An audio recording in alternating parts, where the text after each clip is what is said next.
That's right, you geeks. Welcome into the Echo Screen. Only 8 minutes late. That's a low energy intro there. Oh, yeah, but that's only because we're 8 minutes late. Oh, okay. Yeah, like we already did the real intro. It happened 8 minutes ago. Fair we're enough. just kind of standing here now, waiting for the stream to start. When will these guys start this freaking stream? So if you're still with us, thank you so much. Welcome into the Echo Screen, the official podcast of the Clan of the Grey Wolf. As always, I am your host, the Commodore. Ding, ding. And with me is the obviously energetic Rue, which is pretty damn phenomenal. How you doing tonight, Rue, besides the technical issues? I'm doing all right. I'm excited for tonight's episode. You are? Yeah. Does that mean you're not excited for all the other episodes? Not at all. They all Good. I'm glad suck. we can be honest. Yes. We have a very special guest tonight, too, folks. I hope you brought those listening ears, and I hope you brought some energy to this thing, because we're going to need it, because we haven't had any coffee. A little bit of alcohol, but no coffee. We have a very special guest tonight. It's Jimmy Fallon. Hey guys, how's it going? That was a good Jimmy Fallon. That's pretty good Jimmy Fallon. I like that. Yeah. I'm so excited. I'm so excited. I'm so excited. I'm so excited to be It's a good show, guys. It's a good show. No, we didn't get Jimmy Fallon. We did one better, and we got Pat the NES Punk. Pat, how are you doing this fine evening? Also known as Pat Contry. That's my professional name. Yeah, but I like to refer to you professionally only here. I thought it was interesting how you had to clarify that this was the official podcast of Clan of the Grey Wolf, as if there were people running around all over the internet trying to leech off the name of the website. Hey man, there's like doing their own podcast on the side. These total dorks tried to make a game about it like in 1992, so that happened. There's like 4 other podcasts. One's like spelled Grey. There's like Clan of the Black Wolf. It's weird. Yeah. When are you guys going to get a third member for your clan again, or someone else? Is interest that low at this point? Why are you submitting your application? Is that what's happening? God, no. I'm just okay. You could have played along for like at least 5 more seconds there. I couldn't even fake that. You broke my heart. Enthusiasm. Anyway, so everyone may notice some differences. We are back on YouTube after a almost year stopover on Twitch. For various reasons, we decided to go back to YouTube, and Twitch changing a bunch of stuff around, which we talked about in the last episode. Didn't hurt. But yes, welcome back. And we are also trying the YouTube comments for a spin. Last time we tried about a year ago. They were, we'll say, subpar. But feel free to leave your comments in the chat and let us know if you're liking it better, worse, or anything else we need to change. That's right. But otherwise, the show will continue to keep its existing format, which has 3 parts, and I quote. First, we have the question, or sorry, we don't have the question and answer. That's not a quote. Don't take that. That's the third part of the program. Already failed. The first part of the program is the news and notes, the tids and bits. We like to talk about things that we think you guys should know about, and put our little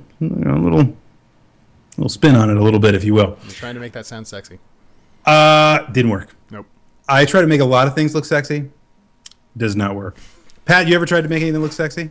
Oh, God. Never. It's just awful when I try. It's just a disaster. I agree. You're a liar. You're a liar. I can't bring sexy back because I never brought it to begin with.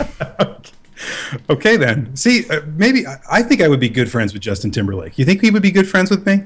I think he's a great guy. He's a smart kid. He's married one of the most beautiful women in the world. There's a butt coming here. There's a butt coming. But he wouldn't spend any time with your lowly ass. Is that what you were about to say?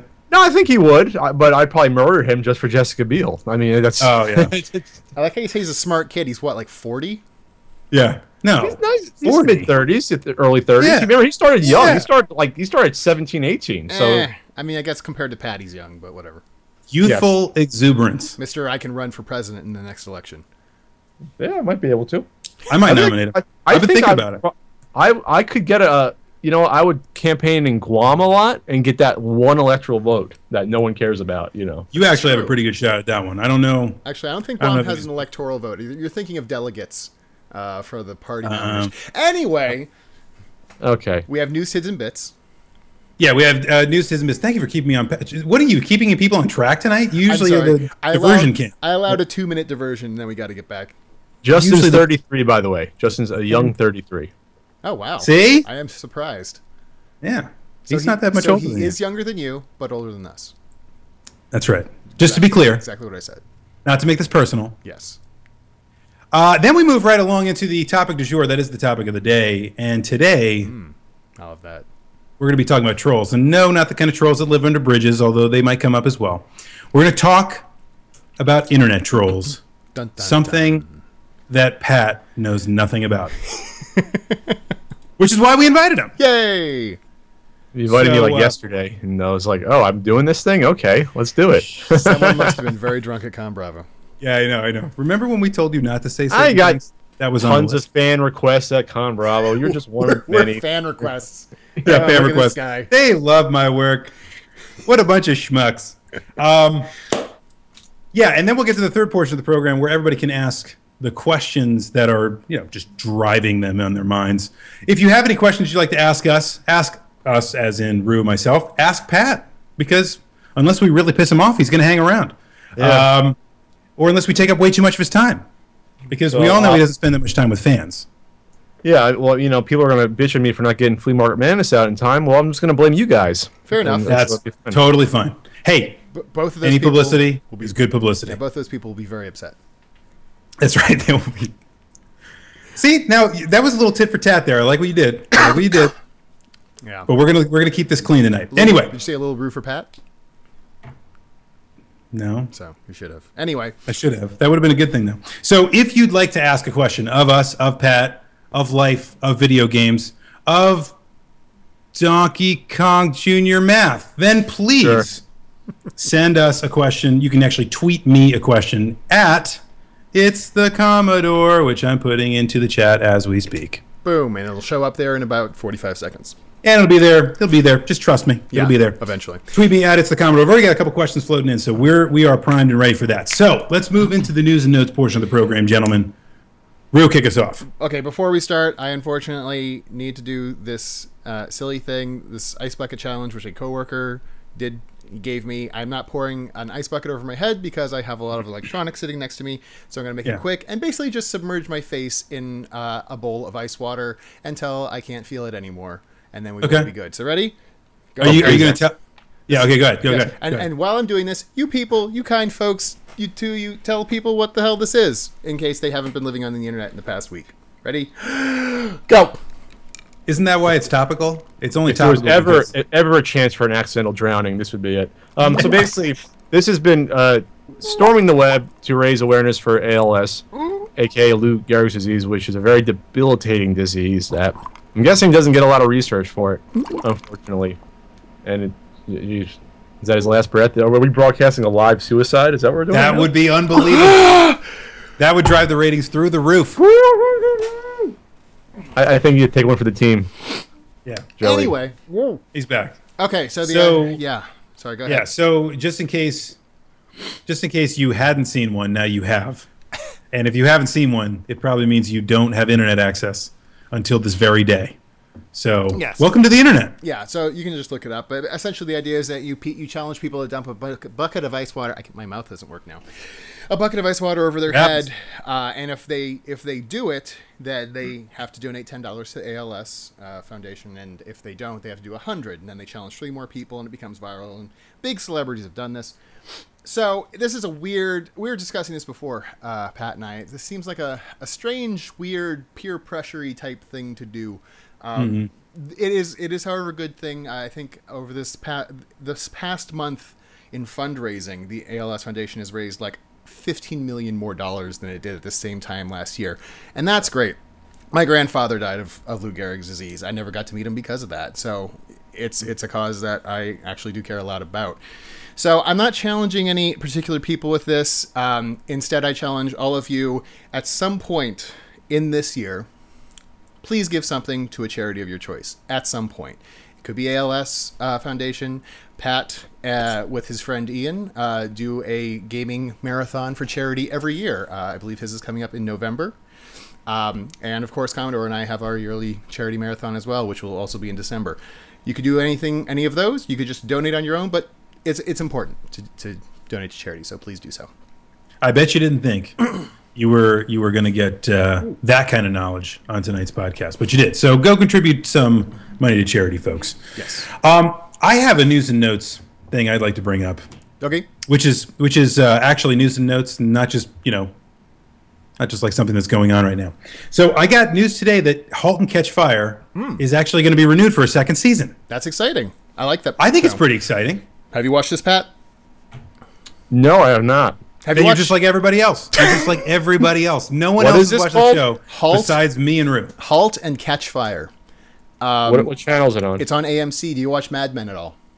I used to. Okay, but, so it's vaguely Mad Men-ish, except it takes place at a computer company in the early 80s. so they're trying to just do the same thing again. There's differences, definitely, but you get that. The comparisons are inevitable. But it's a good show. The first season just completed. We both enjoy it. So you guys should It's different. It's a very different kind of show. What are they making? IBM PCs or something? What are they? IBM clones. Yes, actually. Yep. With an 8086. It's pretty interesting. It's a cool moment. I am interested to see where they're going to go, simply because of some of the teasers they've given in the show that weren't exactly paid off, I think, in the first season. But we all know what happens, right? The internet becomes huge, and PCs go everywhere. So it's kind of an interesting moment to be looking back at, and I think they do a great job, because you can tell this is not people you've actually ever heard of. This is not like true characters. It's not like they're telling the story of Steve Jobs or something. But because you haven't heard of them, they kind of like have to eventually die on the vine or something. But it's just cool to see somebody with all those hopes and dreams, like trying to make a computer before that was a thing to do. It's a good show. It's good. Check it out. Oh. You ever see the Pirates of Silicon Valley? The TNT Yes. movie? Anthony Michael Hall as Bill Gates and Noah Weil as Steve Jobs. That's Steve Jobs. Pretty good. It's a good movie. And it brought you up to when Apple was in the shit can, like right before they were going to come out with the iPod, where Bill Gates appears on the screen basically as a savior of Apple by buying part of the company. That's right. Yeah. Of the depictions of Steve Jobs, that's probably the best, I would say. Was there three, right? There's that one, and then there was Ashton Kutcher, and then there was the second movie just came out, right? Yes, actually. Did it just come out? Or it was coming out, or they're at least filming another one? I think they're filming another one. I don't think it's come out. The Kutcher one actually bombed, I think. No one saw it. Oh, good, yeah, because that was from everything I heard, that was a complete whitewash of Steve Jobs, basically. And also kind of a cash grab. Oh, obviously. Yeah. Anyway. Yeah, I'm not all too keen on that. But I do like the fact that they're getting another season. I think it's a great show. And if you haven't checked it out, you'll have nothing better to do for the next year. So do it. As a programming note, and I say this just because it's funny to watch the stream spike on it, but if obviously you're watching this on YouTube, we are broadcasting in 720p. So if you go to the little options there, you can watch us in beautiful high definition. So avail yourself of that. Another news and note, fairly quick. There was a rumor leak today of the Super Smash Brothers 4, whatever you want to call it, full roster. This was actually leaked in a few places by on the Smash boards and also on 4chan, which, yeah, I know 4chan, but still. Let's see. So basically, let's see. Here I'm going to get some pictures up and cover Commodore's smiling face here. But, oh no, everything crashed. Oh no! Seriously, everything I had up just crashed. Anyway, the main thing to talk about here is the addition of the new characters. So we have, now I'm just looking to see here. So Lucas, Wolf, Ice Climbers, and Snake supposedly are out. They're not going to be in the game. Yes, and however, it's also rumored they will be DLC, which would be an interesting move for Nintendo. Then we also have, okay, this is great. I'm completely unprepared now because Google Chrome keeps crashing. We have Dr. Mario coming back for the first time since Melee. Okay. We have Crom from Xenoblade Chronicles, which kind of makes sense because there's a sequel coming. And we also have, perhaps most interestingly to me, a new addition, the Duck Hunt dog. Oh, that's just weird. As a character? As a character, as a playable character. No way. Yes. Come on. And so you're looking at this video, or not video, I'm sorry, pictures. You can see some screenshots here. This is pretty convincing new artwork being shown on here. It makes it somewhat believable. I think I actually believe this. I mean, who would have ever thought Rob, for example, would have been a character before he was released in Brawl? Who would have ever really thought that Mr. Game & Watch would be a character? You know? No, would not have guessed that. So with that, and of course the addition of Pac-Man and things like that, I'm liking the retro love supposedly that could be coming out for this new Smash Brothers. I'm kind of excited. But when I was telling Pat about this earlier, he said, "What does it matter? We'll all know what the roster is in about a month anyway because the 3DS game's coming out." So that is true, but I am interested, since Pat is our resident NES expert, what he thinks about the inclusion of the dog from Duck Hunt. Is that the next natural character to include from the NES catalog? I think that's bullshit until I see that. Why did I have a funny feeling? Because, I mean, Rob was at least an iconic, character, and it was basically when that game came out, it was like around the 25th anniversary of the NES, so it made sense to have Rob on the Wii version, but a secondary character in a Zapper game, I don't know. I'll believe that when I see it. And all he really does is laugh. So, but it's I mean, this is a dog. But it's not. It's not a secondary character from a Zapper game. It's a secondary character from the Zapper game. So, sure. Yeah. Okay. All right, that's fair enough. Yeah. And yes, Ness is there. Dr. Steve Burrell. Ness was actually in the leaked photos, so I never thought he was going to be taken out, honestly. So come on. Well, and if Ness were not in the game, you would have cried for a solid 24 hours. Yes, don't lie. Exactly. Yeah.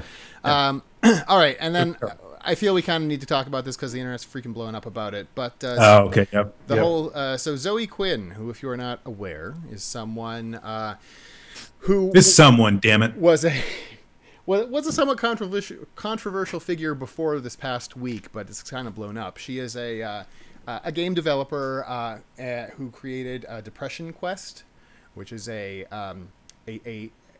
basically a text adventure, or it's a text adventure game where you are depressed and you need to find ways to deal with it, essentially. And this is like a fun game. Yeah, I know, right? Sounds great. A lot of fun. And this is someone that Daniel and I, in our infamous Lost PAX East episode, where we talked about conventions, if we're kind of getting over them or not. One of my favorite episodes, and of course didn't get recorded, but one of the best panels. We were on a tight ship here. One of the best panels we saw at PAX East involved. She was on it talking about, funnily enough, internet trolls. Yep. And she was talking a lot about her personal interactions with them, and kind of using that to, well, whatever. She has used a victim status, so to speak, to help bolster her own visibility. Some would say.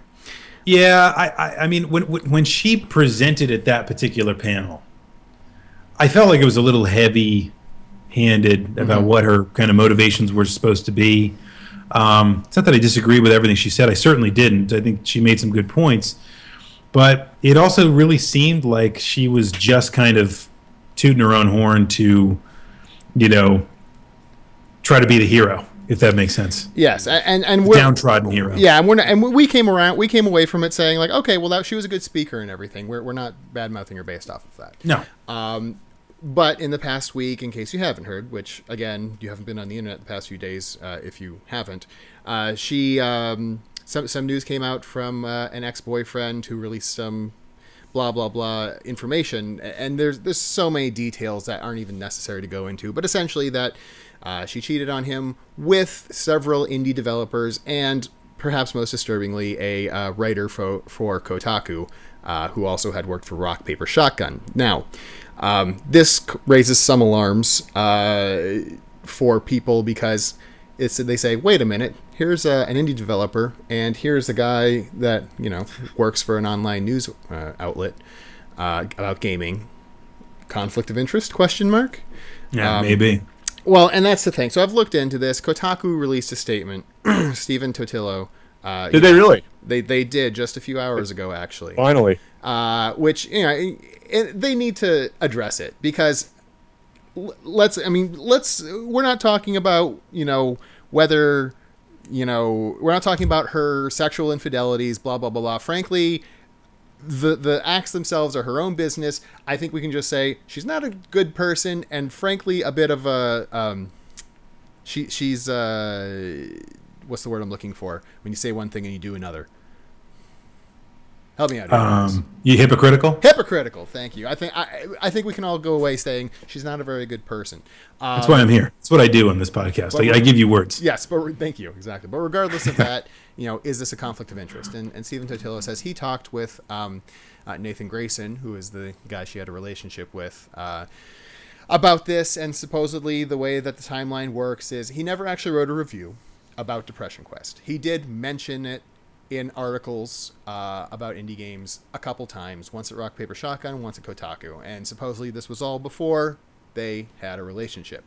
Granted, the timeline looks like it was about a week before, but which I know that's kind of rocky, but whatever. Yeah. The point is not to cast judgment over Nathan Grayson here, but some people have come out like Phil blah blah.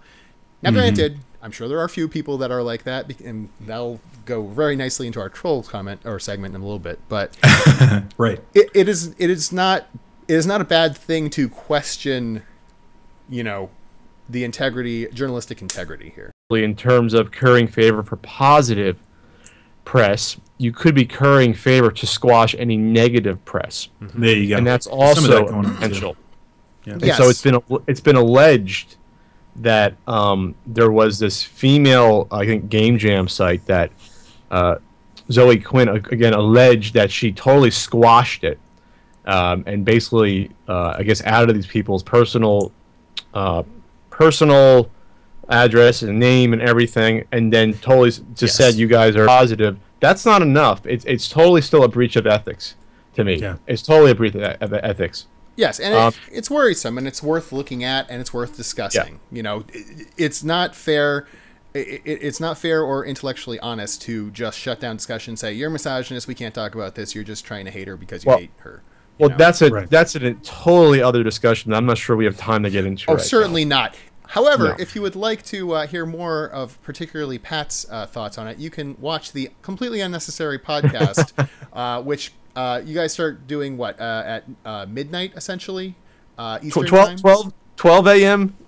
Eastern, 9 p.m. Pacific, for those on the West Coast. Next Wednesday, and you can find that at... I'm sure the clip will go on YouTube and be very popular afterwards. Yes. And someone's calling on it. If it's Frank, I'm putting him on. No, it's not. Tell him to go away. Sorry, can't talk in the middle of a podcast. Bye. Yeah! Shut him down! That's the band Hammer. And actually, Nash, in the middle of Radio Dead Air, a good friend of the program, had a great tweet earlier today about how and he was just talking in the chat about this, about how this is not a great... this is not good for anyone involved. No one's coming out of this looking good. Right. And in particular, it's like, look, feminists, I understand that Zoe has been, a good champion for what you want to happen, what you want, more women in gaming, et cetera, et cetera. But is this really the hill you want to die on? Which I think is a great quote. It's like, you might want to give up on this one. Again, not a good person, hypocritical. In the end, I don't think my personal opinion is this is not a huge deal. This is something that people are going to not really be discussing in a few weeks. But it's not something that should be just shut down discussion. And I don't know. I think this could be the start of people holding gaming sites, news sites, journalistic sites. That's funny because Kotaku is a goddamn rag. Like holding them accountable to some sort of ethics. Because before it's like, who watches The Watchmen? Who actually, who holds them accountable for their actions? Who holds them accountable if they're paid off for reviews? And everyone always says it happens that sites are paid off for news and coverage, but no one calls them out on it, and there's absolutely no consequences to it. So if this is this is the spark of the match that starts off at least a movement for people taking this a little more seriously, then that's good. That's a good thing. But and I think as long as people are showing that, if that movement is they're voting with their feet, as in they're just leaving sites, I'm totally fine with that, because I think all of us would agree that gaming journalism has been kind of a barren wasteland for a long time, and it's tough to find pieces that are written fairly well rather than just written with a particular slant or a particular, I mean, it's the whole reason that the Joystick got blown to pieces, because it was kind of AOL's perspective on what was going on. As long as it's more about folks taking media more seriously and critically analyzing media, I'm fine with it. If it doesn't turn into, and this is the segue into our next conversation, if their critique turns into just spamming the crap out of people that they don't like because their opinion doesn't matter, or doesn't match theirs, I should say, that's a bad thing. Why don't we talk about trolls, gentlemen? Speaking of trolls. That is a good segue.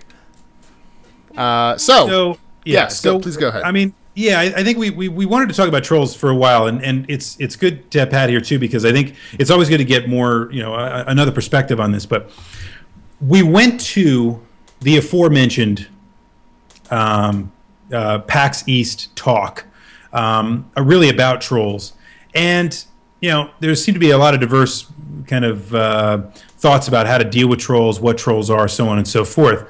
But we thought it would be a good conversation to have here to talk about, why we think trolls exist, and what we think kind of feeds them, and what we think might be a way to better handle those kinds of situations. So, what I'd probably like to do is start by maybe defining what we all think of as, what are trolls? What do they do, and how do they operate? Yes, and I think this is important to start out the conversation, because it is the term troll is thrown out a lot nowadays to mean someone I disagree with. Essentially, it's like, right. you're saying something that I think is silly because I disagree with it. You must be a troll, right? So I don't think that's a troll. Yeah. So. What am I drinking? I'm drinking my bowl of ice water challenge here because I'm thirsty. Anyway, that's disgusting. Yes. Anyway, keep going. Yep. Pat, what is a troll to you?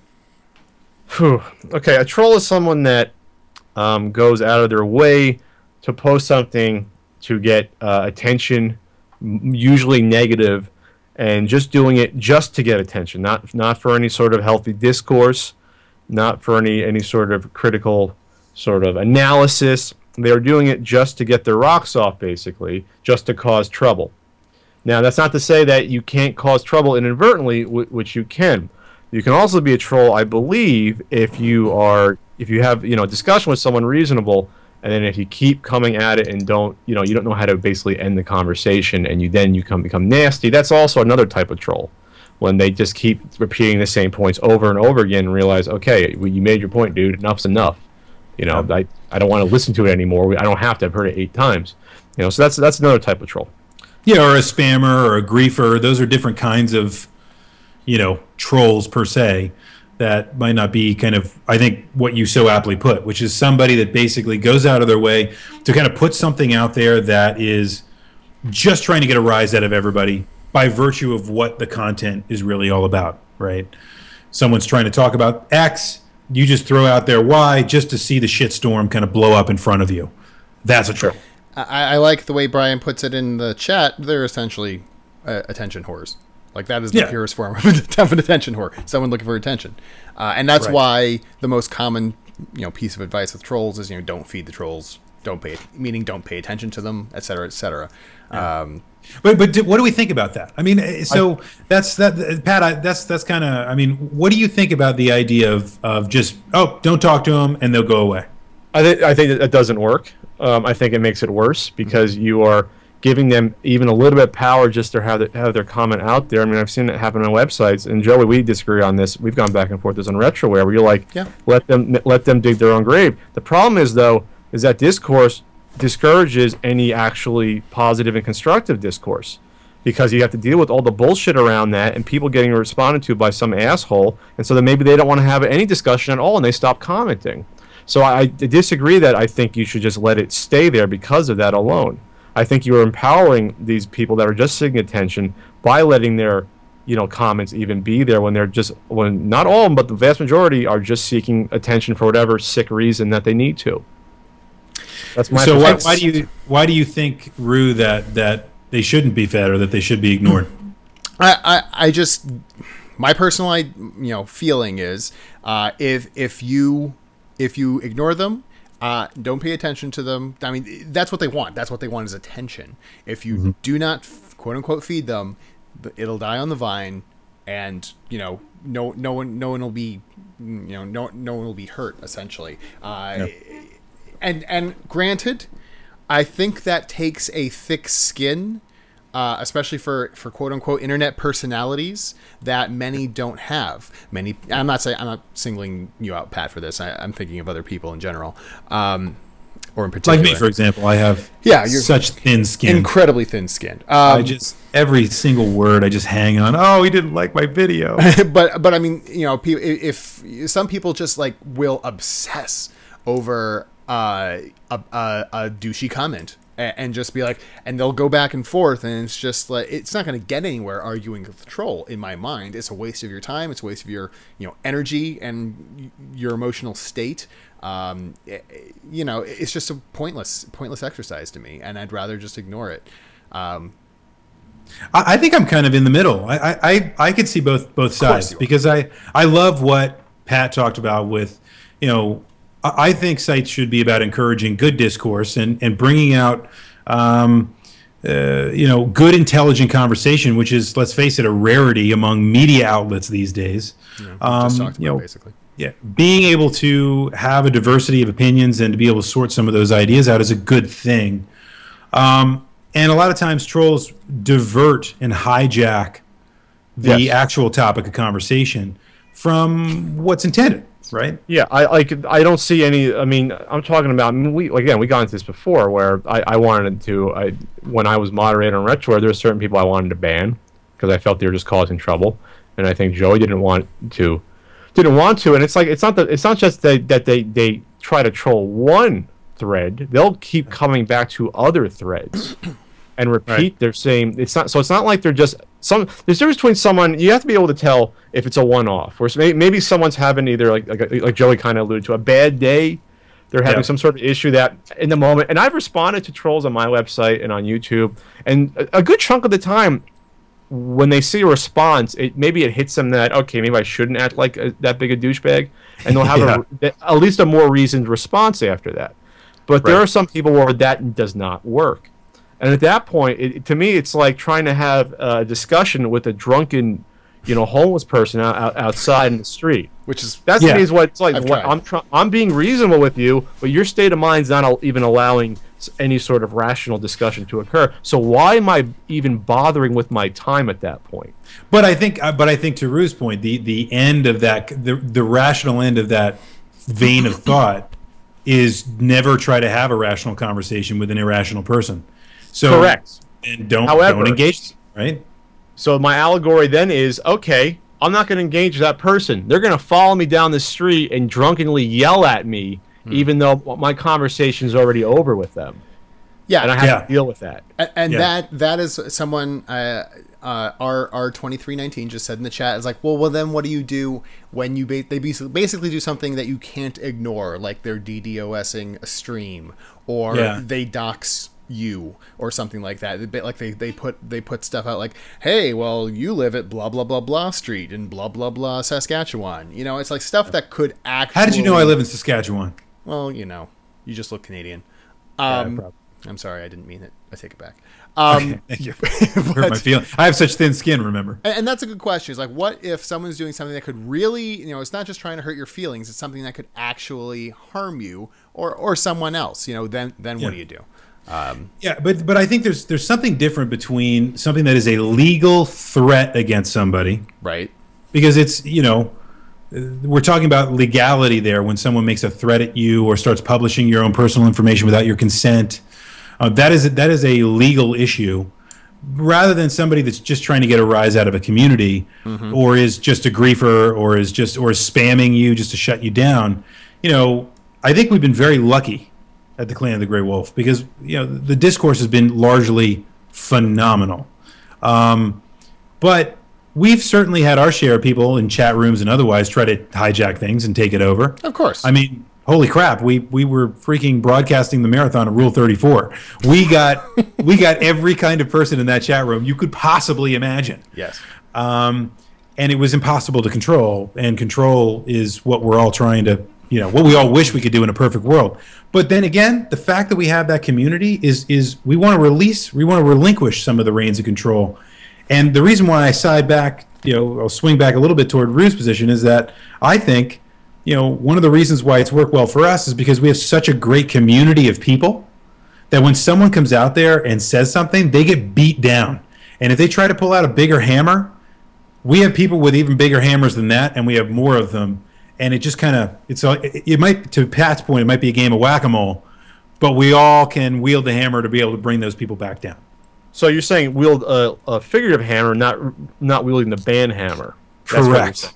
Right. It's the invisible hand, Pat. So if we're not in a Pollyanna world where we're singing Kumbaya and roasting marshmallows, what if you're in a situation where that doesn't occur and you have a horde of trolls, or what I deal with the NES Marathon each year, you have people that come in and try to derail the entire chat room. At that point, I don't give a shit about who you are or what you are. You're going to get bans. And yes. You mean that doesn't matter anymore? So I guess we're splicing hairs about when does the point come where I don't give a shit about your quote-unquote right to chat on the internet in my domain. Right. Yes. Let's talk about it. This isn't like a criminal act if I ban you from a chat room. It's not a civil suit coming my way if I ban you. You have no real right at the end of the day to act like that and to expect to get away with it. And I completely agree. And I think there's a big difference between someone saying you look like a wiener in a YouTube comment on a video. I can just ignore that and be like, whatever. And if we're doing something that we all do these charity marathons, and it requires a lot of attention on what we're playing, interacting with people, checking the donation totals, etc. That requires a lot of attention, and we need I think for all of us we would agree that tighter control needs to be maintained. And to do that, if someone's acting up, if someone's spamming the chat with penis penis penis penis or whatever, you're not going to try to reason with that person. You don't have the time. You just ban them and you move on with your life. And we do the same. It's to be noted that Pat's absolutely right. I mean, the marathon, I think almost every year we've ever had it, I've sat there and just, we've always had the ban hammer in the big seat. Yeah. And if somebody comes on you don't like and they start doing something, it's just like, the thing is, our policy has always been to ignore that behavior and just click ban. Not to try to bring attention to that, not to say, hey, people, look at this. But usually what I'm saying, Pat, is that people kind of bark up and say, we got to get rid of this person. They're being ridiculous, right? So someone's going to coach you into that policing behavior, as it were, rather than just policing themselves. There's some people that won't succumb. Trolls, I think, by definition, aren't going to succumb to any social pressure to change their behavior. But by their definition, that their goal is to, like you said, be a griefer. They want to sort of get off on the chaos they're trying to cause. Yes, I agree with that, and I think we all agree that there is a line that gets crossed where you have to do something. Someone in the chat, the Violent Smoker, just said, "I have every right to my opinion, Pat." Oh, of course you do. I don't, but you don't have the right to force me to accept it or to read it or to listen to it. Especially on the internet, especially on my own website or during my marathon or whatever else. Yeah, and you made very good. What you said before was very, very good, Pat. When you said, not in my domain. And that's what it is. On your website, on your YouTube channel, that is your domain. You don't have to allow anything. No. It's a privilege for you to post stuff. It's not a right for you to post stuff. And I like to say, I mean, there was someone that, I remember seeing somewhere someone was complaining because I think I must have banned him off of YouTube like a couple years back, 2 or 3 years back. And I saw a comment, well, Pat banned me and I was just criticizing this or that. And it's like the people that are doing this, and me or you, like the same thing. We might have a bad day. And we might ban someone by accident, or maybe we went too far in a case or two. But at the end of the day, what's the result of that? How are you pained by not being able to comment on a website? If you get IP banned, like what? Are you really that pained in your life that you need that outlet to? And that's a whole nother conversation, because you start to ask yourself the question of who are these people, right? Exactly. What do they do with their lives? Why is it such a big deal if you got banned? Like why is it like such a heartache for your soul that, oh no, I can't go on and leave a comment on someone's certain YouTube channel anymore? Right. Is that really where your life begins and ends? Yeah. That it's that big a deal to you? If I got banned off someone's YouTube channel, I wouldn't think anything about it. I wouldn't give a shit. Yeah. Right. Next. Yeah. And this is something that I mean, beyond the realms of the internet, people, at least in America, will say, if they say something and they get kicked out of a restaurant or a place of business, they'll be like, hey, my First Amendment rights, which is, if you're not in America, First Amendment rights means basically the government can't stop you from saying what you want to say, except in certain instances of like, you can't be in prison. Like you can't be in prison or prosecuted for your speech. But that's what the First Amendment says. And Nash, what the thing that most people miss is, and Nash from Radio Dead Air there just said it very well. You have every right to be an asshole, but you don't have the right to be an asshole without consequences. Bingo. And people in these in a private business or a website or a YouTube channel that is theirs, they essentially own it, quote unquote. They have the right to kick you out if they don't like you, essentially. I think I saw a great quote about, I think it was I haven't seen Blade Runner in forever. But someone quoted me, I think it was on Nintendo Age, where they're going back and forth about, oh, Pat banned someone or something. I don't know why they were even discussing Nintendo Age. Well, they love me over there. But someone said, well, maybe it was the sort of thing where like maybe you kill a replicant that you shouldn't have by accident. It's like you know what I mean? It's like you're trying to eliminate all the bad ones, and one of the good ones got thrown in, and you happen to off them by accident. I'm probably murdering what the actual phrase is, but something to that effect.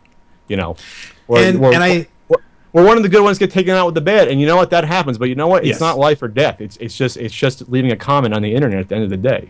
And like you said, that is how rational people would come to the table here. Here's my slightly irrational response to this. So I have odd TV watching behavior. So I like the ID channel, which is this I thought you were going to go somewhere else with that. No.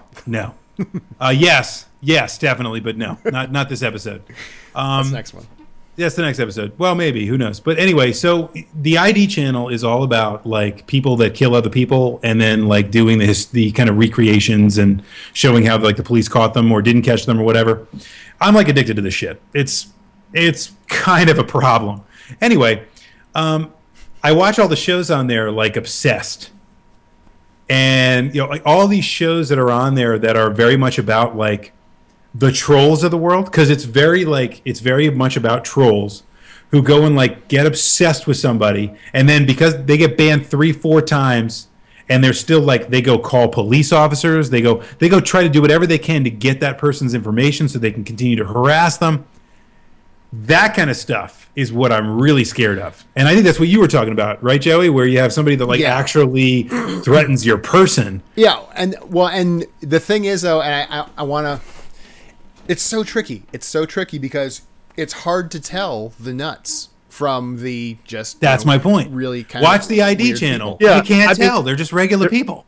And there is a point where you don't care anymore. Like to the person in the chat room saying that I ban anyone that doesn't agree with me. Okay, buddy, why don't you go search up the post on YouTube about me and Ian talking about competitive Smash Brothers gaming and the amount of hatred I got for that. Go do that, buddy, and see all the awful stuff that's still there that you think I banned all of it. So at some point, I think it gets to the point where there's this sort of weird sort of spot where you say, screw it, it's there. Who cares if people are gonna like harass you? It does get to a sort of almost inner police state when you have a lot of people already in that discussion. Exactly. So at that point, and by the way, if you do have feelings strongly about competitive Smash Brothers, watch this weekly Ringer and comment. Competitive Smash Brothers. You with me about that? A little crazy. Sorry, go ahead. Yeah. No, not at all. I just think it's a great topic, and I asked about it, so people should totally jump on board. But I love the idea of the fact that discourse can kind of rule out, that good discourse can rule out. And I think, if I'm reading what you said correctly, Pat, is that that's really what you're saying. It's just maybe we draw different thresholds as to when we do wield the ban hammer or not. But the fact of the matter is, I believe the good ideas are not killable, and bad ideas are killable because they're bad. Now, I realize you could make a lot of examples as to how really bad ideas came to fruition and created a lot of terrible and evil things throughout the course of human history. But I also think that by and large, people are also very rational and good people, and that if you're saying the right things and doing the right things, that the incredible rarity of trolls kind of takes care of itself. I guess that's my point. Sure. I don't even want to bring up Cheetah too. I'll bring up Cheetah too. Okay. What happened with Cheetah 2 is that things were explained. Things were rationally explained with that campaign. Many a time it was explained what everything. I made posts on my website. But for some people, they had a crusade for that. They were libeling me by calling it a scam. They were libeling me, libeling James Rolfe. At that point, your opinion doesn't matter anymore, because at that point, it's not discourse. It's baseless accusation to me. Right. And as I said, and plus, I'm not going to say that I banned people because I got bad comments about getting physically threatened. That only happened a couple of times. But at the end of the day, again, it's doing pretty good. Yeah. That I allowed people going back and forth and discussing things, but after a while, the session's going to end, and I'm not going to deal with it anymore. That's the bottom line. Yeah, absolutely. I just recorded not too long ago some commentary for the Game Chasers Season 2 DVD, which is coming out soon. And Billy actually asked me to comment on the Cheetah Men 2 thing, because we all happened to be together. Well, not Daniel, but the rest of us from Retroware were all in Vegas for CGE when that whole thing exploded, and so we got to kind of see each other's reaction and the ridiculousness online. And I went off for like 5 minutes about how ridiculous people were. And it's a shame. It's the same kind of stuff that it happens all across humanity. And, where people will just latch on to the most minuscule of things if they have an axe to grind. And they will use it to libel, like you said. Exactly. Like this person in the chat room is saying, see, the person in the chat room says it was a scam. Yeah. No. Which is not true at all. And so by that nature, this person, their right to opinion, they have their right to opinion, but I don't have to listen to it anymore. And it doesn't necessarily mean it's right. You can have your opinion, and it can be factually inaccurate. But it doesn't mean you're right. I can walk outside and tell you the sky is green. It doesn't mean the sky is actually green. Exactly.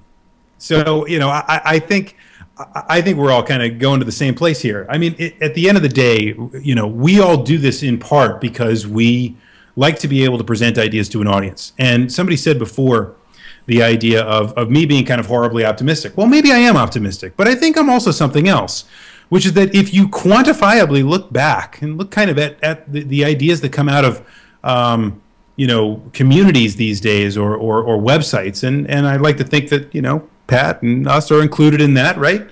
That the best kinds of ideas are the ones that become the most popular, the ones that gain a lot of attention, and the ones that people continue to talk about for a long time past just the negativity of what happens with something. Sure. And it's not, I want to bring this up too, because I brought this up at a convention about people that are haters. And it's usually the people that are not rational to begin with are the ones that are the haters. Because by definition, if you're hating on something, you're not open to any sort of reasonable discussion. I've never gone to a convention and had someone greet me with vitriol in person, with anything the way I have online. And that's because those are a certain type of people that are doing that. And this goes back to, again, the psychology of people just wanting the attention or going on some sort of weird-ass crusade, you know what? I'll have a conversation with someone in person about any problems they have with me. And you know what? After a minute or two, either they're going to like me more or like me less, but at least we're going to have it out, and that's that, and it'll end. And we'll go about our business. But the problem is those sort of people don't come out to conventions. Yes. They don't. Yeah, They hide themselves. And the anonymity, for most people, breeds the feeling that they can say whatever they want and they can be contemptuous of whatever without reproach. Which it's not that no one would ever be a complete douche, troll, whatever to you in person, but it's far less likely than them doing it via a YouTube comment or something like that. Anonymity is a huge piece of this. There's no question about it. And I think because the internet is largely an anonymous kind of allowance for everything that it's an enabler of anonymity for so many different things, the kind of idea of a troll or trollism is only really kind of enabled by the fact that the internet connects us in such incredible ways. So if you didn't have, it's kind of, you take the good with the bad, right? I mean, at the end of the day, aren't we kind of saying people are free to do whatever they want? We just certainly, they certainly don't have to make a point about our website or whatever, what have you. But, at the end of the day, we take the good with the bad because we take the fact that we have a good, positive community and we like the people that we present to normally and the great majority of our audience, and we leave the fact that there's those couple jackasses out there that want to try to ruin it for everybody else. Yes, and actually, I just bring this up because this is an interesting little microcosm of what we're talking about right here, because in the chat right now, we have a person going by Violent Smoker who is saying things, about the Cheetah Man 2 kick. That's the whole reason I brought up Cheetah Man 2 Kickstarter in the first place. I didn't mean to. Yeah, and he could be just as... He may be someone who's just trolling. He might not even mean the idiotic things he's saying, which, again, case in point. Well, that's what I mean. That's what I was about to say, though, is I in my mind, I would not classify him as a troll. He is having this discussion. I honestly believe he thinks what he means. I don't think he is saying something that he doesn't actually think just to get a rise out of someone, which I would think is a very important component to trolling. It is what you but at some point, though, you agree to disagree with someone, but to them it's not good enough to agree to disagree. Yes, and no. It has to be where they either get one over on you or try to embarrass you. Yeah, and you can have arguments like that with people in real life about any number of things, usually political. Oh, sure, but the problem is in real life there's I think at least some propriety where most people. Yeah, where that wouldn't happen. And that's all I ask for on discussion on the internet is try to do it as if you would do it face-to-face. And unfortunately, most people don't do that. Right. Because maybe they don't have conversations with people in real life, only on their keyboard. So they don't know how to act, politely. They know how to disagree with someone. It's true. It's kind of a scary thought for future generations that have only grown up with screens, and we've enabled kind of the behavior of retreating behind the screens, because it's not just the screens themselves. The screens aren't inherently wrong or evil or bad or anything like that, but the fact that we've enabled people to kind of have that anonymity and continue to retain that anonymity behind those scenes, that's kind of a scary thought. So, Violent Smoker, I have not banned you, and I had the chance to ban you. I had the power to ban you. I'm still allowing you to say your utter bullshit in the chat. See, it's case in point. It's a case in point. All right. I have to say I am actually pretty happy that this turned out the way that it did, because now we have a perfect example of everything we've been talking about. This is like it couldn't have worked out. You know better. What? Violent Smoker. I hope you're not going to die of lung cancer or emphysema. I'm sure if we met somewhere, we would talk. We'd have a beer together. We'd have we'd have fun. We'd play a game of North and South or Eliminator Boat Duel or Super Dodgeball, and it'd be fine. It'd be absolutely fine. Or have a dance off. A dance off. A pants-off dance-off. Pants-off dance-off. Maybe that was a reach. I don't know, but that's the fact, right? If you ran into most people on the street and you started talking to them, it paints everything in a very different light. That's why I think trolling is kind of an anonymity, enabler, and it's something that's never limited to just the anonymity, but it's certainly something that if we took all that away and we were just a bunch of people having beers with each other, they would never say that kind of shit. Period. Sure. There you go. All right, so now that we've solved all the world's problems and the trolls' problems, we should probably move on. But a lot of you out there probably don't even know we have a question and answer portion of the program, but we do. Several of you have already asked a question of my Twitter feed, which I'm going to put right in the chat right now. Just chat Actually, sorry, send a tweet to me at It's the Commodore, and let me know what you'd like to ask us. Either ask us about the topic du jour for the day, ask us about some of the news and notes from today, ask us about something that we haven't even talked about today. Just make sure it's a constructive question, because I'm just going to ignore the ones that I don't think are constructive. Ask Pat why he's a giant scam face. Yeah, that's exactly I'm a scammy scam face. That's what, I'm going to print up T-shirts with that. So whether or not he's a scam face or not, I am going to assemble the best of the questions that have been asked, and I will ask them live on the air, and we, with any luck, will answer them. What do you think about that? Pretty good deal. I think let's go. All right, so let's rock and roll. Here we go. Josh is asking, why do people let internet trolling affect them, and why don't they just brush things off? And I think this is a different point than what we were just talking about. So letting something affect you. Talk about letting the trolls affect you, Pat. What do you think about that?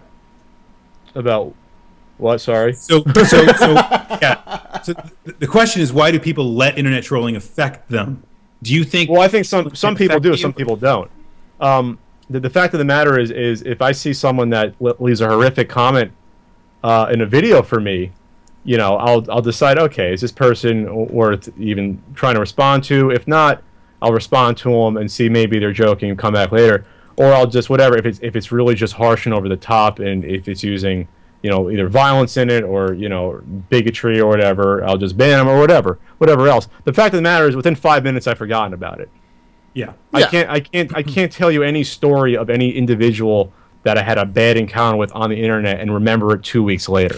The fact of the matter is out of mind. If you're going to be on the internet, you have to not worry about it. You have to have a thicker skin. This is exactly what I was saying before. Is that I like to think of myself as having a pretty thick skin. I just ignore trolls because it's more often than not funny to me when they say ridiculous things. Yeah, like for example, like if people made a video about me, which I think some people have made videos about me online, I watch them and laugh.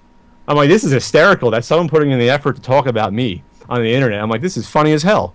But then I forget about it. I don't care. You know, that's just the way. That's the way you have to do. Now I know we know people that do get really upset about comments online. I don't think we should say who they are, but Joy and I know someone that will get really into combating people online. And I think one of the things you could what you have to say to that person is like, why are you they're getting so much more out of it than you can at the end of the day, that you have to just separate yourself and just not worry. Or at least not try to. Even the more harsh things that are said on the internet, people get death threats. Women really get rape threats. And you know what? I mean, like, yes, that is... people take it very seriously, like ridiculously seriously, when stuff like that happens. And yes, it's a stupid, horrible thing for people to do. The thing is, again, internet breeds... or the anonymity breeds contempt, and people can say anything the hell they want, and it can't get backtraced. Well, so threats of violence are actually illegal. The terroristic threats, that's the one thing that you do not have the right to go and threaten people. Oh no, I agree. It is illegal. My what I was going to say was, though, is like, how seriously do you really take it? I mean, do you live the rest of your life in fear because someone might send you a death threat anonymously on a YouTube video? Or something like that. And I think the answer is no. But again, you always have to be careful with the crazies. And if someone, I know someone else online who has been threatened, like with information saying like, oh, I know where you live, it's blah, blah, blah, here's your phone, or they'll call their phone or something like that. It's like, okay, that's really dangerous, and you need to report that to the police. Right. Because they have tools to help with that. Yeah, I think those important. For anything that's really violent, though, or anything, I think that if it can be reported, it should be, because you don't know what that person, you don't know what nuts out there, though, that might actually act on it. Exactly. Or, you know. And yeah, it's scary. To my point, watching the ID channel, it's kind of scary, I mean, you never know who's out there. You never know who's going to be the crazy one. Cooper's going to be catnapped. Don't do it. Don't let him. I know I got to him forever. A lot of questions about how the chat works on the YouTube channel. Trust me, folks, we're going to try to fix that. We just kind of backed into that one. Cooper has a question. Okay. That's not a real question. Hey, Cooper. Shake him again. There you go. That's better. What, Cooper? You didn't get your copy of Cheetah Man 2? You never got it? He said scam. I heard him. Scam! Oh, yes. Hey, sorry, go ahead. Let's see. Alex is asking, this is a great question. Any suggestions on good casual 2-player video games that I could play with my wife? We already play Mario Kart, so that doesn't count. So what do you think? 2-player casual games that Alex could play with his wife. What a great question. I guess for anything, generally.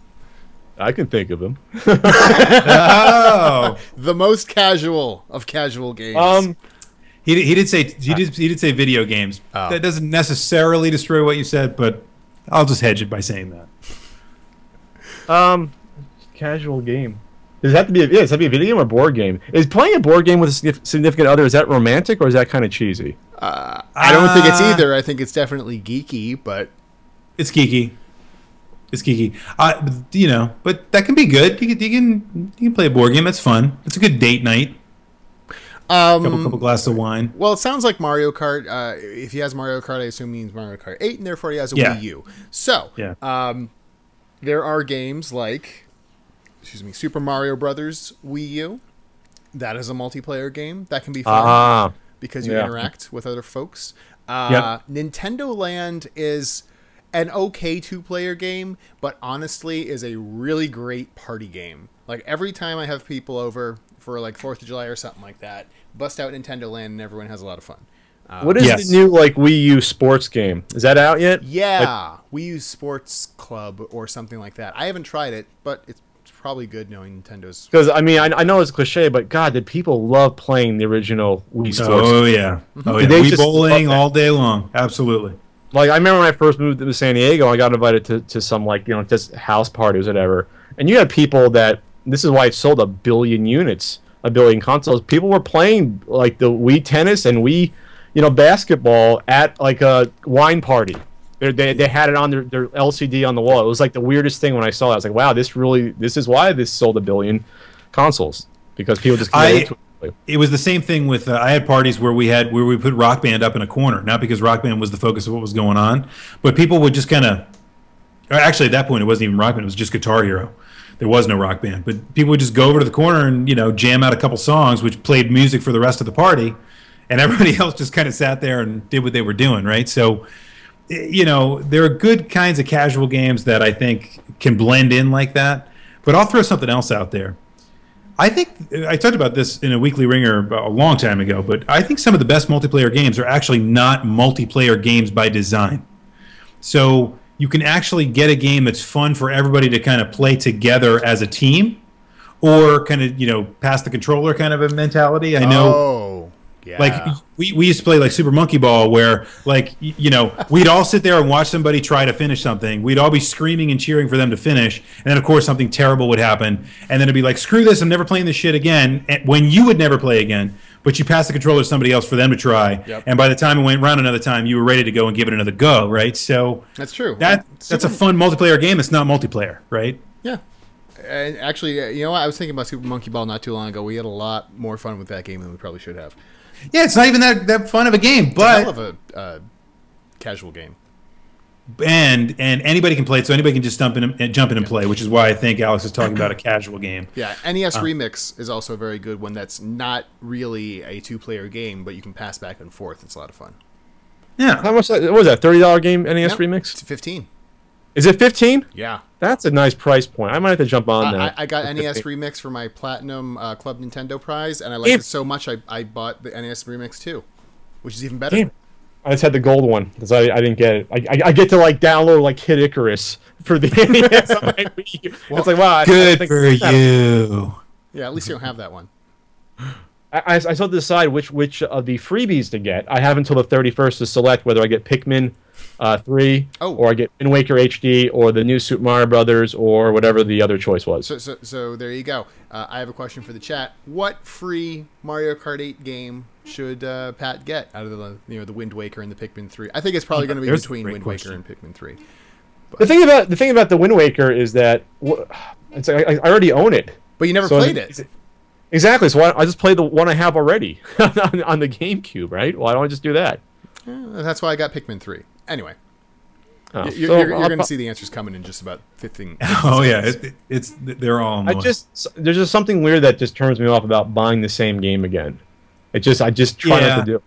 I know what you mean. They sell. We talked about this many times in the program, but they sell the better experiences with newer stuff, but they don't really do that. They just give you the same game all over again with no alteration whatsoever, and that to me it rubs me the wrong way too. Pond Life has a question. Have you ever encountered trolls in real life, considering they are known to hide? Well, I mean, that's exactly what we were saying before, right? Pat was just saying, like, no one has ever come up to him. For all the people who give him grief online, and I would say he probably gets more grief than we do. But I think it's the jersey. But probably. I rub people the wrong way. I understand that. Yeah, you're very affable. Fist fights. Yeah. But people come up. No one has ever come up to you at a convention or anything, and you've gone to a lot of conventions and said, "Hey, jerk face." No one's ever done that. Yeah, I do know Gerard the completionist. Someone kind of got into an altercation with him one time. Other than that, though, it's very rare where you hear an actual story where someone has a problem. That's right. With someone in person at a convention, because by and large, if someone's going to a convention, they're trying to have fun. I guess so. I guess if you're a fun individual, I don't understand why you'd want to make a big deal out of usually stupid stuff. But no, it hasn't happened. I've only had a problem with maybe a couple individuals, but it wasn't like, I don't think they realized they were being an asshole to me. So I was like, so I didn't, you know what I mean? So I didn't really get offended overtly. You know what I mean? So it wasn't as big a deal. But most 99.9% of the people are really nice, though, and sweet. Yeah, that's one of the reasons I love going to conventions. Yeah, great people. Also, it looks like Pikmin 3 won. Pikmin 3 won? All right, well, get on it. The mob of 100 people in the chat have spoken. Hey, we got 177. That's how many people in the chat, or how many people watching? Is there a way to look at how many people in the chat on here? I don't think so. I don't know, but I can see that there are 177 viewers right now. So. Oh, okay. Which? All right, I'll give Pikmin 3. So, knowing me, I'll probably wait till the 31st and run out of time to get. But will you enjoy Pikmin 3? I don't know. I probably won't even have a chance to play it. I still haven't played Nintendo Land yet. I have to play it. I haven't played just. What's that? You need to play that with other people, though. Try it with your girlfriend. There you go. I think we should play some Mario. Yes. Let's play some Mario Kart tonight for sure. Ooh, I haven't played that in like a couple of weeks because I was at Gen Con last week. We didn't even bring that up. Bring it up. Oh yeah, Gen Con. Gen Con. Hey, how was Gen Con? It was a lot of fun. I got to I played 16 hours of D&D, not straight, but which is probably good. Yes, but in the end, you could have if you wanted to. If you legit wanted to, you could have played 16 hours straight at Gen Con. But the thing is, it was like this group package where you pay a bunch of money and you get to play in the sanctioned D&D league, and there's this whole unifying adventure, and at the end it's like you have everyone at multiple tables and you interact with other groups at the other tables because you're all gathering together to like beat this dragon or blah blah blah blah. And it was really neat. And there was this one point where they came to the table and says, is anyone willing to volunteer for basically a suicide mission? Your character's probably going to die. And I was like, sure, why not? By the way, this was with the new 5th edition rules, which are excellent. And so I go up there, and who's DMing at this one little table for the suicide mission guys, but Mike Merles, who is one of the producers, essentially the directors for D&D 5th edition. And that's great. That was pretty awesome. I got people from the dev team to sign my my player's handbook. So I think Pat fell asleep. Yeah, I was like, I don't think Pat's enjoying the D&D conversation. What? What's going on? Yeah, what? Did I wake up in a bad movie made for TV? I think at some point I'm gonna have to play D&D just to say I played it. Yeah, you do. You got to get on. I get the feeling that Ian will help you out with that. I did tell you I found the original books, right? I got the original books, like the original compilation, the first 3 books. It's from I think it came out in 78 or 79. Well, initially D&D came out in 1974, but yeah, the real the more popular books came out in the late 70s. And actually, I picked up a player's guide, basic edition rule book player's guide from the late 70s while I was at Gen Con for 15 days. I'll talk about it later because I don't want this stupid book. I'll just either burn or sell it to you. Okay, I'll take it. But it's basically like the first this compilation they put out, like the first. It's like 3 big books in one volume. That's cool. It's always like player's guide, dungeon master's guide, and monster manual, basically. Yeah, I basically got it with a bunch of old computer software, and I guess they thought that was a computer game. They included it, and I was like, all right, whatever. That's pretty cool. That's pretty cool. I get I think it's worth like at least 200. Really? Yeah. Well, there you go. Fork out the cash. All right. I'll give you good deals, Joey. I usually give you free you gonna give free me shipping. a bro price of? No, I'm not giving you a pro price, but I'll give you free shipping. $199.95. Hey, I still have that Vectrex laying around here, but you got one. I got a Vectrex. So, anyway, I got some Vectrex. Good price too. All right, let's get through some more questions here. Karen asks, what about comedy trolls? Do they ever make you legit laugh? I think Karen's talking about more the heckler variety. Oh. There is a really cool documentary I saw on Netflix that's just called Hecklers. I think it's what it's called.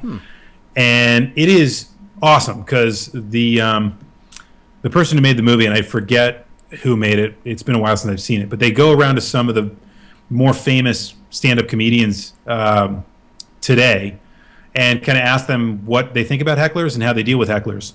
Strange parallels to the exact conversation we've had here. So check it out. Yeah. Geez, Pat, you're a popular guy, man. Hi, I'm doing a podcast. Bye. Yeah. So the thing with hecklers is the problem with hecklers is that you're disrupting a live performance. It's a totally different thing with the internet. You're disrupting a live performance. Yes. And doing stand-up comedy is extremely difficult. It's like the hardest thing to do. I've never done it. I thought about trying it, but it's still one of those things where it's like once you move into that, that's a whole other realm. And so even a funny heckler is still a piece of trash to comedians doing it, because it's a hell of a lot easier to be a heckler than it is to actually go on stage and be a stand-up comic and actually have well-written jokes in a routine. And the question that always got asked was, why is this person here? Why? Because some of these people, it costs like $150. Oh yeah. To get a seat like far away from the stage, and they're screaming from the back. They're basically asking for them to just take their money, because obviously what ends up happening is if it gets serious, the security people come and take it out. Especially if they come and point at them or whatever. But why do you waste the money to go sit? This is the eerie, connections here. Why does somebody go onto the website just to go post a stupid comment?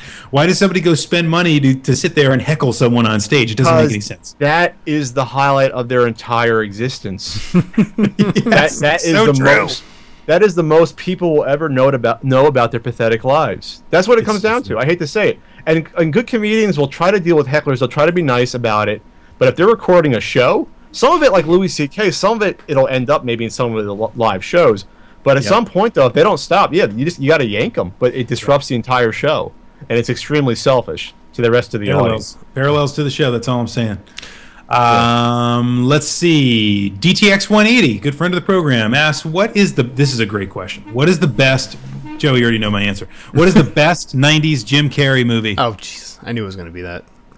Well, yours is Dumb and Dumber. Of course. That's not the greatest 90s Jim Carrey movie. That's the greatest movie ever created by a human being. Are you excited for the sequel? Oh, God. I'm so excited by the sequel. I'm not even going to waste people's time with how excited I am. I don't like any of them. Really?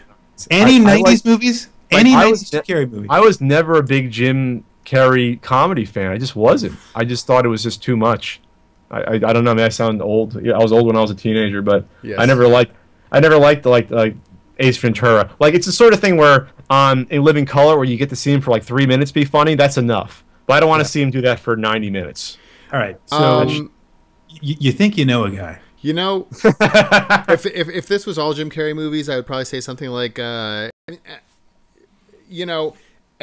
kind of like Robin Williams, which very sad that he passed, and a huge fan of so many of his movies. But like the very manic Robin Williams, where he's just like super in your face all the time. I could only take so much of that. That's why I'm more a fan of his movies than his stand up. But same. Although I freaking love his stand up. He does have good Robin stand up. Williams stand up is hilarious. I like his more recent stand up than his older stuff, where he was more manic. He was more work from work. But anyway, so The Mask, half the time he's mild mannered guy, and the other half he's crazy, essentially cartoon. I really enjoy that movie. So was Man in the Moon 90s or was that was 90s? And I did not like that movie. But that's 99 was that? Yeah, that was a good movie. I don't like Andy Kaufman, so. I didn't like Andy Kaufman, but I love Jim Carrey's portrayal of Andy Kaufman. He was good in it, but yeah. I think Andy Kaufman's a totally different beast because I don't see him as a comedian. He was like a performance artist. Yeah. And he was a troll. He was the ultimate troll. He really was. He really was. Even he trolled people in his dying. People thought he was faking it, which is funny. It was like a reverse troll that people were coming up saying. People were coming up to Andy Kaufman, and go, "Oh, you're doing a good one, good joke, Andy." And he's like, "I'm dying." This is real. You bastards. Here's a question from Matt. Will you be purchasing the remake, as in Resident Evil, when it releases in early 2015? That's another one. I already got it on GameCube. That's actually the first time I played Resident Evil was on the GameCube, and I enjoyed it. I don't really need to do it again. I don't think I need to do it again either. It's a classic. I love that game, but I'm leaving it in the 90s.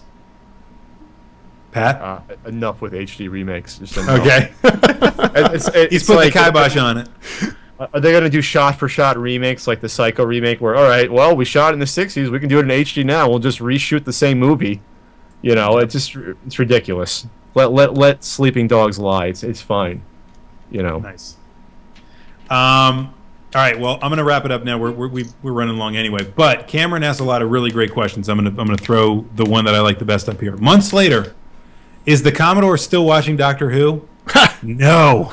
You jerk. Are you a Doctor Who fan, Pat? You know what? It's the sort of show where I was never into it. Then I watched I watched the 50th anniversary special. Oh, okay. And then I saw the Day of the Doctor when they changed the Doctors. And you know what? I got into it emotionally. I was like, this is okay. I could see why people really love the show, but I personally don't love the show. I think it's a fun little diversion. If it's on, I might watch it, but I don't see the sort of intricacies behind why people like really glom onto it. I just don't. You're doing better than me. You're doing better than me in that you see why other people would like it. However,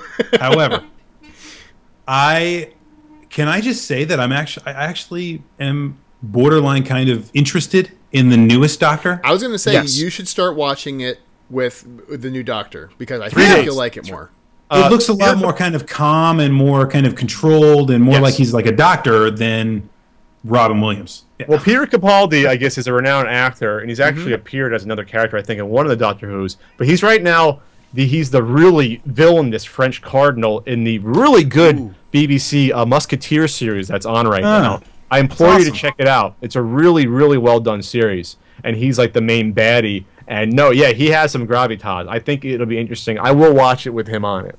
And plus, because also I want to see how the fan base responds to the last two Doctors have been these young, cute guys, and here you have a guy who's like in his late 50s, and now let's see. All right, let's see if you're really a fan of the show. Let's see if you're going to stick around for someone who's not a heartthrob that is an actually actor who's been around forever. And see, I'm going to give it a shot. I'm actually you heard it here first. I'm going to give it a shot with the new Doctor because it looks more enticing. There you go. You don't want the heartthrob. You want the older, distinguished Doctor. He's supposed to be a lot darker than recent Doctors, and I already watched a leaked. The first episode was leaked online about a month ago with limited special effects and stuff. I watched it, really enjoyed it. Daniel, you need to give it 3 episodes, and then. All right, so there you go. That's what I'm saying. Then report back. Yeah, and I'm willing to do that because the new Doctor looks really cool, and I think it's going to be different. It kind of looks like what happens if Doctor Who hits Doctor House. It's got a little bit of that going on to it, Yeah. And so I'll see. I'll give that a shot. That sounds like a good train wreck to watch. So I'll feast my eyes on that one for a little bit. Yeah, I'm interested. I've been watching BBC America a lot more lately, just because it has some of the shows I really love. It has Star Trek Next Generation, which I've gotten into a lot in the past month or so. Oh, yeah. And also, I love Kitchen Nightmares with a passion. And I just love those shows. Wasn't expecting that one. And they just that was not where I thought you were going with that. Yeah. Okay, so Pat, you need to start watching *Halt and Catch Fire*, and Daniel, you need to start watching *Doctor Who*, and all of you need to start watching the ID channel because it's creepy. Because it's creepy, and we'd like to creep you out. Yeah, we like to creep you out. And regardless of whether we've creeped you out or if we've convinced you of anything in regard to the truth about trolls. We hope you've enjoyed the last hour and a half. We are almost at an hour and a half now, so it's probably time to tie things up. Yeah. Folks, thanks for joining us today. Hey, thank you to Pat for taking such time out of his editing. It's very busy. Well, I think I'm going to cancel for tonight. I'm going to do some writing tonight. But you know, you guys needed the Pat bump. I had to provide it to you. You just like saying the Pat bump. The Pat bump. I'll give you a golf clap. But be on the lookout, all people listening to this, for the a new Flea Market Madness Volume 20 will be out within a week or so, maybe less. A new Pat the NES Punk episode is in development, as well as, of course, every other Wednesday, now off schedule with Echo Screen Live, the Completely Unnecessary podcast with my compadre Ian Ferguson, where we discuss the news and grooving tunes of the day, I guess. No tunes, though. The best of the 80s, 90s, and today. The best days on is and today. Yes. Yeah, but now they're going to say 2000s and today, and it's like, geez. What should you call that? When did that happen? No, I do love me some Flea Market Madness, by the way. Yes. Oh, thank you. Totally check out Pat's stuff. Pat the NES Punk is his YouTube channel and also his website. And yes, so Pat and Ian have their web their live stream / podcast, their web zone every 2 weeks. Daniel and I have ours every first and third Wednesday. Really? Of the month. So sometimes, depending on how the weeks work out, we're either alternating or we're together. Like one right after the other in what Ian came up with, the POW block.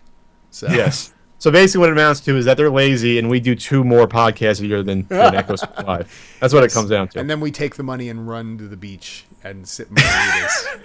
You're just scamming people. Scam. Right, just a scam. The Echo Screen Live is a scam. It's been proven. Hold on. Just ask Kickstarter. It's proven. Yeah, so big thanks to Pat. You guys know, I guess when you can catch us next time, we're not a scam. I think we're, Ruth, so Cooper thinks we are a scam? Yep. That's not, to be fair, that sounded less like scam than what Cooper said about Pat. That sounded like nah. Yeah, no, not really. You guys are fine. What's the next, dare I ask about the next 16-bit gen? Are you going to do that now? Never. I'm not going to do that. You should like I haven't up to this point. Yeah. No, it's coming. Yeah. Try back in December. No, seriously. I was gone, like I just said, almost all of last week for Gen Con and stuff like that. Now that we have this podcast, it's done. Work begins again. Videos are coming. We're back on the YouTubes with Echo Screen Live. Now's a great time to be a fan of Clan of the Grey Wolf. We're not going anywhere. Also, please check out the Video Game Years 1985 Part 1 was just released. Mm-hmm. We're finally at the NES era. Yes, this is my favorite little part yet. Check that out on RetroWareTV.com. Pat is a director of that one, a co-director, along with co-director, co-producer, co-scammer. If I'm scamming on video games, I'm doing it very, very wrong then. Yes. Normally people get paid for that. Yes. Otherwise. Yeah. Normally scams end up being financially gained for people. You know, it's not So again, we're back on YouTube. A lot of people who really only check us out on YouTube and don't go anywhere else probably didn't know where the hell we went for a few months. We were on Twitch, but now we're back on YouTube. And with that is more information. You can now find us. We are an actual podcast, a real grown-up live podcast. You can find us on iTunes. You can find us on Stitcher. You can find us on any podcatching app of your choice on Android as well. Just search for Echo Screen Live and you'll find us. Also, we are on Twitter. I am Rue_COTGW. And you know I'm at It's the Commodore, because if you've asked a question to this point, you would have known that. Yep. And I am at Pat the NES Punk. And on YouTube, I guess I'm officially a verified. You're like a bigwig. Yeah, you're a bigwig. I don't even know how that happens, but okay. Pat's gonna shut our channel down. Because we disagree Joey's actually jealous now in some weird way that I'm verified on YouTube. More befuddled. Like, who did you sleep with, Pat? Who did I sleep with at Google to get verified? Exactly. What happened? Or Kotaku. Yeah, or Kotaku. I don't know. And now we've come full circle. That's the full circle part of the conversation. Yes. Everybody. No, okay. Yeah. So anyway, now you know where to find us. Thank you for hanging around with us. For Pat, the NES Punk, and for Rue, I am the Commodore from the Clan of the Grey Wolf, and there is no reset button.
Cooper, why are you living with Rue?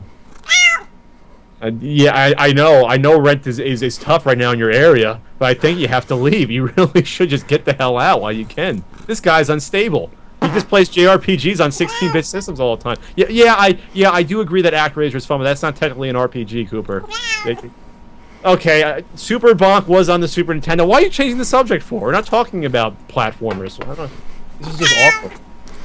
No, I do not like the shooters on the SNES. I prefer TurboGrafx 16. What are you doing? Squeezing Cooper's stomach to make him eat? Dude, that's not going to be healthy. Not going to be healthy, Coop. He likes it, right, Cooper? Now you're just forcing him. Are you actually wrong?